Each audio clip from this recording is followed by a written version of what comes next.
Now, my idea is, as an archaeologist, I found that Kashmir is a center of attraction for the people of more than 2,000 years.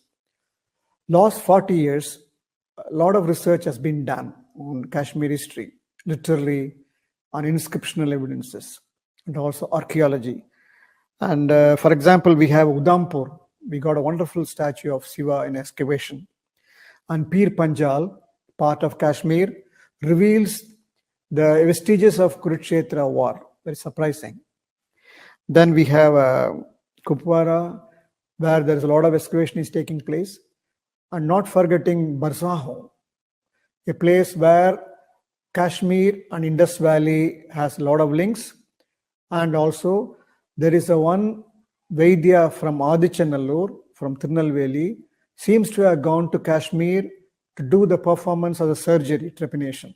These kind of evidences are all available. In this current episodes, I am going to give you the highlights of the Kashmir as a seat of Indian culture and wisdom. In the subsequent episodes, I am going to show you in depth each excavations and also some sculptures and everything. So let's go to the highlights of the Kashmir, the crown of India, the contribution of Kashmir to our culture and wisdom. As an archaeologist and TV documentary maker during my exploration in various parts of India, I found that one place which has a perennial impact on our Indian culture constantly for the past 4,000 years is Kashmir Valley. The cultural and scholarly legacy of Kashmir has a unique distinction of possessing an unbroken historical record from ancient time to the present day and still has an impact on the Indian soil. Kashmir Valley, its geostrategic location, richness with biodiversity, evidence of early man, the subsequent visit of Gautama Buddha, the spread of Buddhism from Kashmir to other Asian countries, visit of Shankaracharya and Sri Ramanujacharya to acquire pristine knowledge from Kashmir Valley, the spread of Kashmir Saivism to South India, introduction of Sufi culture, or some other aspect that every Indian should be proud of. One can very well ascertain from the historical records, travelogues, inscriptions, and archaeological excavations that Kashmir Valley has been a center of attraction for the invaders for the past 2,000 years for our scenic splendor, geographical location, and their expertise in fine arts, literature, and wisdom. In fact, between the 6th and 12th centuries, scholars from all parts of India, Central Asia, and China flocked to Kashmir for higher learning, and Kashmir has been considered as the seat of higher education. In other words, Kashmir was the center of attraction in science, fine arts, and literature. For instance, oldest recorded numerical 0 was found in Sarada script, a script invented by the Kashmir scholars. So this I'm going to give you detail in the subsequent episodes.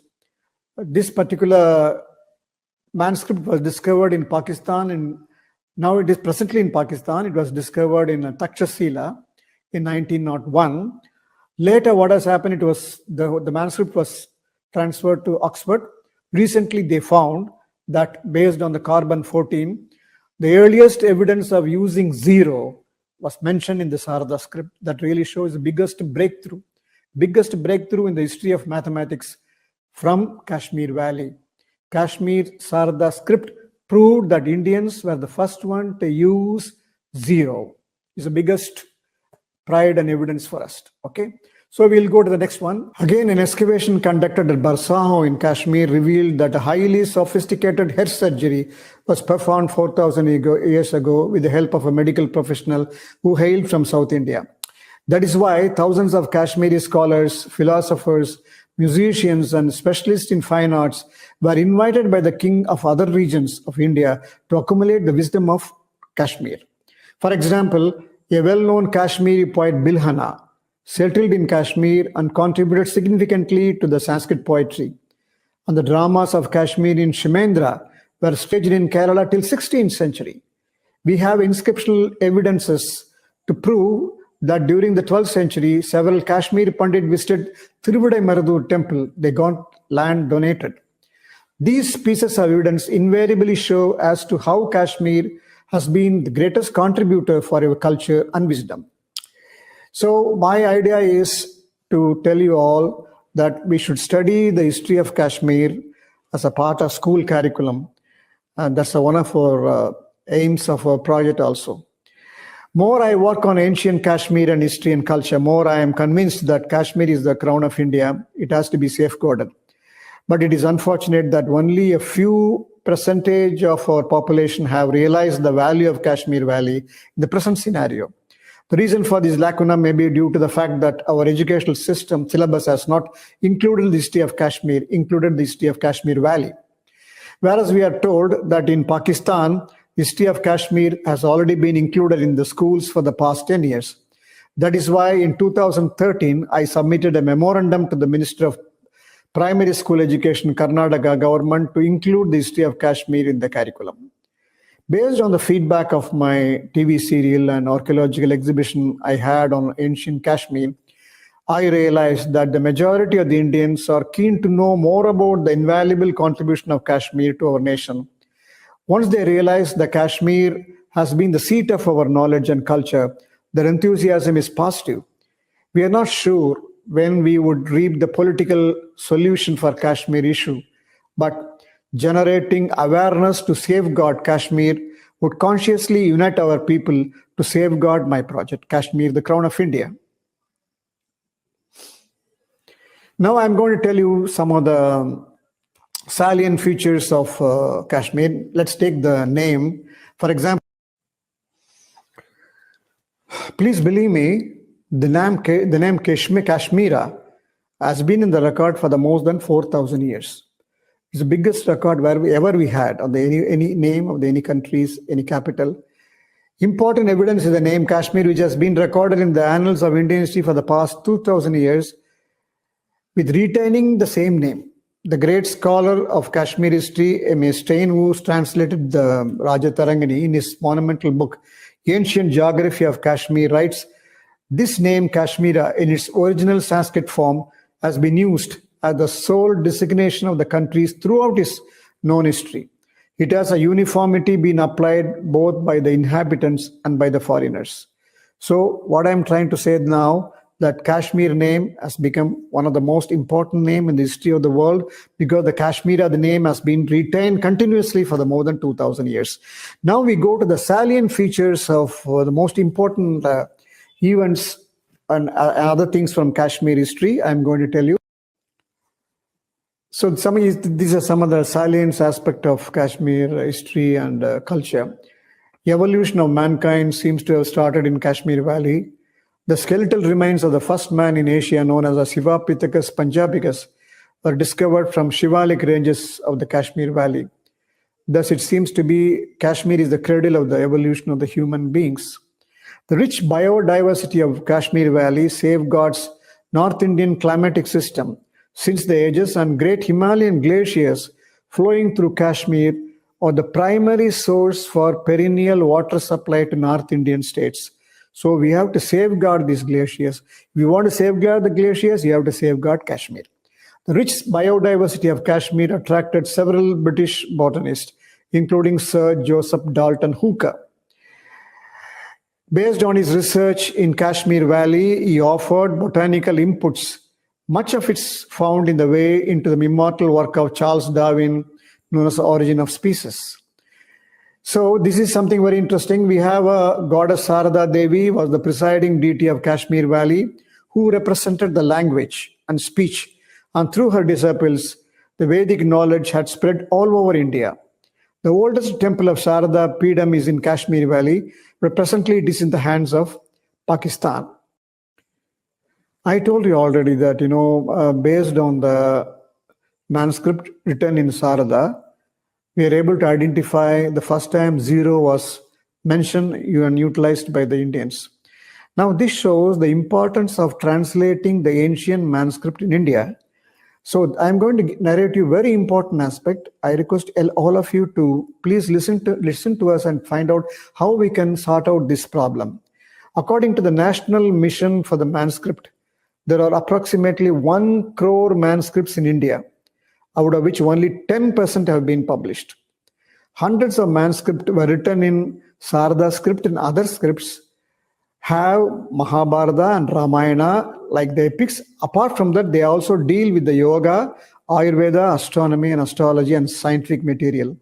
However, scholars complain that the lack of published manuscript, especially ancient Indian sciences, have slackened India's potential dominance in the international scientific industry. I tell you how.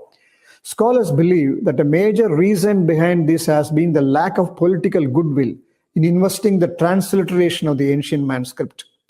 According to N. Seeker, the expert in manuscript says, it is not only culturally but financially beneficial too to be able to decipher and interpret the secular sciences manuscript, for example, Sarada script. Okay, these Indian scientists and companies realized during 2013 an American conglomerate claimed patent over a turmeric use as a medical remedy as their invention. Though the use of turmeric for the treatment of inflammation, psoriasis, and other etc. was a popular household staple for Indians, we were able to win the legal battle over turmeric patent because we had our ancient text to provide evidence of India's discovery of turmeric medical properties. There have been a similar conflicts over neem patent as well. As imagine if we have a large published material we can use to get patent for products that have been gained popularity in international market over the last few decades. Our companies can establish their dominance in the industry as well as research. The value of ancient Indian manuscript evident with the Japan's rapid growth of Ayurvedic research, as the Asian neighbor has been known to invest in developing advanced Ayurvedic technology. So what I am trying to say that our children, our students should start studying the manuscriptology, started transliterating the manuscript. They are lying in the libraries and the museum, unused, unsung. These manuscripts don't think they contain all the religious stuff like a Mahabharata and Ramayana. Many of them contain scientific material, as we have seen now, how the zero mathematics were actually written in Sarada script. So I am requesting the students and children to start learning the manuscript, especially Sarada script. When I actually organized an exhibition in Chennai school, Kashmir, the crown of India, many schools and many students and teachers came and saw the importance of Sarada script. They asked me how they can read the script.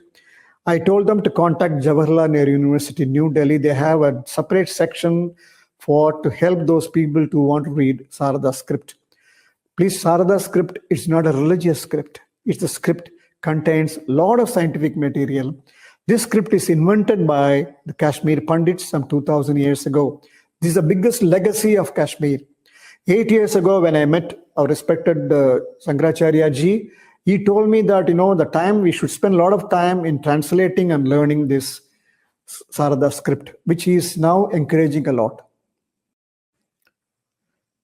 My frequent visit to Kashmir Valley brought home a new concept known as a Sarada civilization. It is a well-known fact that Kashmir is also known as Sarada Desh, as I told you earlier. Till 19th century, the name Sarada Desh was used in the village Panchayat office in Kashmir Valley. The strong Kashmir tradition is so strong in locating headquarters of Sarada Peeth is in Kashmir Valley. Goddess Saradamba, the goddess of learning, was seated in Sarada Peeth to transmit eternal knowledge to the mankind. Based on my research, I produced a TV serial for Shankara TV entitled In Search of Sarada Civilization. The content of these episodes, which I want to narrate now in the form, Kashmir is also known as a Sarada Desh, the first headquarters of goddess of languages and speech. Sarada Peeth is a fountainhead of Sanatana Dharma. All Vedas, Upanishad, major Puranas, and important Sanskrit works emanated from here. Even today, the most ancient Sanskrit Sastra, known as Sarada, is being recited every day by the devotee. It begins with the name Sarada, Namaste Sarada Devi, Kashmira Puravasini. Sarada Peeth attracted great divine soul. Sri Shankaracharya received the right sit on the Sarvajnana Pita, throne of wisdom. He consecrated several Shiva temples in Kashmir Valley. He mastered Sri Chakra Upachana and installed the first Sri Chakra temple in Kashmir. Tradition is very strong that Sri Ramanujacharya visited Sarada Peeth to complete Sri Bhashya. Saint Thirumalar, who hailed from Kashmir, was a devotee of Saradamba and he was instrumental in spreading Saivism in South India. Visiting Sarada Peeth, as we visit to God Balaji in Tirupati, was a standard practice and ritual among the various kings and chieftains for the welfare of the regions. 2000 years ago, a popular university existed in the complex of Sarada Peeth. Thousands of pilgrims and scholars from various parts of India and China, Laos, Cambodia, and Pali visited Sarada Peeth and studied there to attain universal knowledge. To transmit universal knowledge, a script was introduced by Sarada Peeth known as a Sarada. The earliest manuscript of Ramayana and Mahabharata epics and Dharma Shastra were written in Sarada. Several mathematics, astronomical, and medical treatises were written in Sarada. The researchers who studied Sarada script claim it is a miracle script compatible to high standard computer language. Even today, the secret code of Sarada script is yet to be deciphered, except the Kalpataru code of Sarada. Jawaharlal Nehru University has a specialized department to decode Sarada script to reveal the glorious universal knowledge our ancestors possessed. Such a great civilization suffered a setback under the cruel hand of invaders. So naturally, after the 12th century, there is a lot of changes in political. So our idea is to do a lot of research and bring back the glory of Kashmir through archaeology, history, and inscriptional studies, and also coin studies. We will meet again in another episode with a lot of new information, new archaeological discoveries, and also the coins and everything. Till then, goodbye.